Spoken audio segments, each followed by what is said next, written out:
some small countries, they tend to keep their powerful neighbors balanced, such as Singapore and South Korea. They have made very good examples. But I wonder, how did Ukraine lose the ability to smart diplomacy?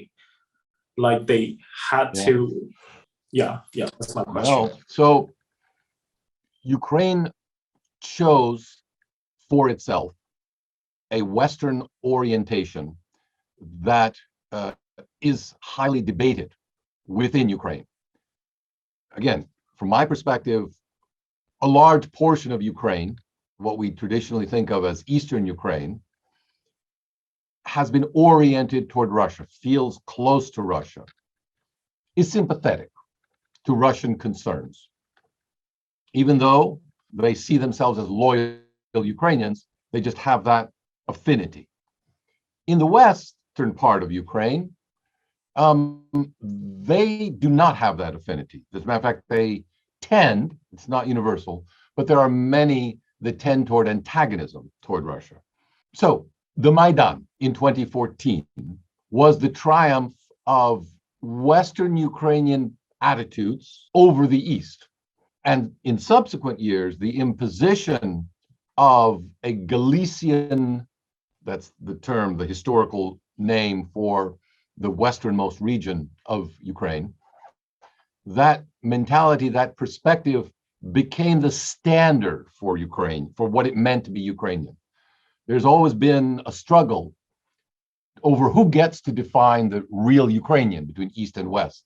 Since 2014, there has been the triumph of Western Ukrainian identity.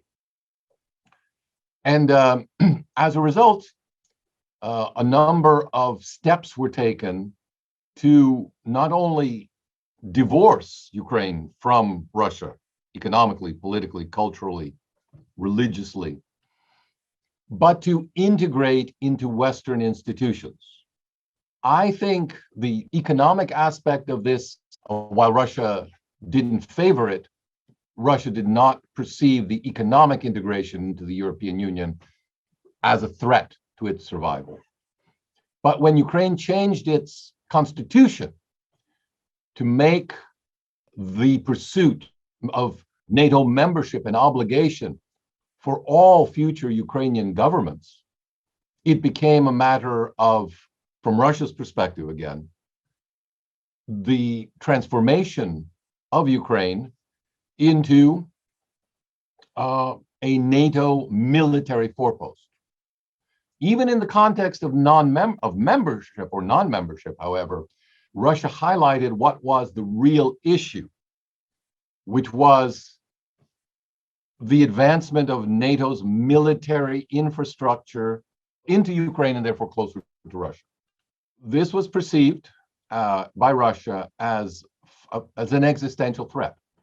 And if you want, not my opinion on this, but the opinion of one of America's leading strategic thinkers on this, with whom I happen to agree, it is the view of John Mearsheimer of the University of Chicago, who within the past 2 weeks gave a very clear explanation again of how the advancement of NATO was seen in Russia as an existential threat that was never ending, and therefore had to be stopped at this point by force.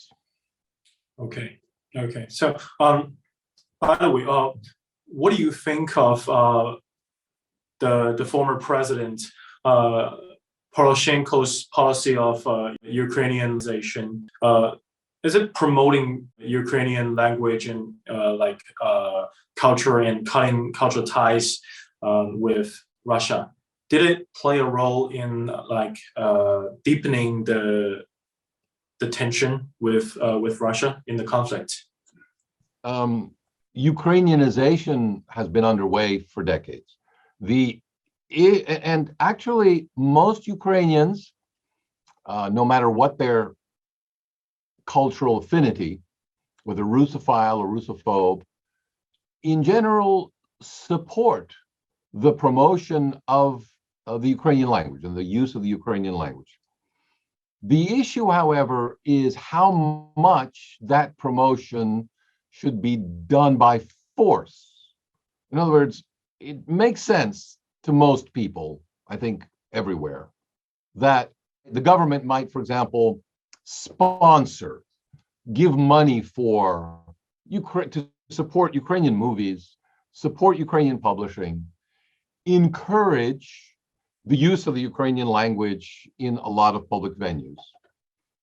And to do this in a positive way, I think was widely understood and approved of by Ukrainians.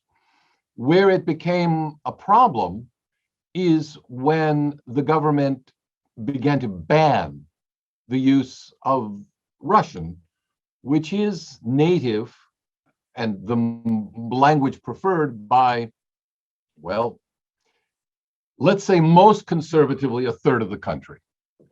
But Russian remains still the dominant language in all major Ukrainian cities, except Lvov in the west. So when the policy became one of punishment, levying fines, for example, and for violations of the law, which prohibits the use of Russian in public fora unless agreed to, for example, in a commercial setting, in a restaurant, you cannot be asked by the waiter for your order in anything but Ukrainian. You can then ask to switch to Russian. Similarly, on Ukrainian television, the channels that haven't been shut down for its opposition to policies like this one, hosts are not allowed to speak Russian, even if their guests may, but nevertheless, the host can never speak Ukrainian. This has led to some comical incidents where if they interviewed someone outside of Ukraine who didn't speak Ukrainian, the host would have to ask one of the guests in the studio to translate the question into Russian so that the guest in the studio could pose it to the host online and then be responded, and then it will. So there'll be like multiple translations when everybody in the audience speaks Russian perfectly well. It's this kind of insanity that obviously people object to. But this is not a reason for war. This is certainly not a justification for war. And I don't think anybody would feel, in Ukraine, certainly, would feel justified going to war over this. But as part of a pattern that gradually eradicates Russian from Ukraine, gets rid of it entirely, which is the policy of the language as stated by the language ombudsman for Ukraine, Taras Krymin. We need to simply eradicate the use of Russian, of Russian in Ukraine. And both he and the former deputy secretary of the National Security Council have said that the agenda for Ukraine was to accomplish this elimination of Russian in Ukrainian society within the next 10 to 15 years. I happen to think this would not have taken place, but because I can't imagine something of that magnitude, but nevertheless, this was the stated policy of the Ukrainian government, despite the fact that it contradicts Article 10 of the Ukrainian Constitution, which guarantees the preservation of Russian as one of the languages in Ukraine.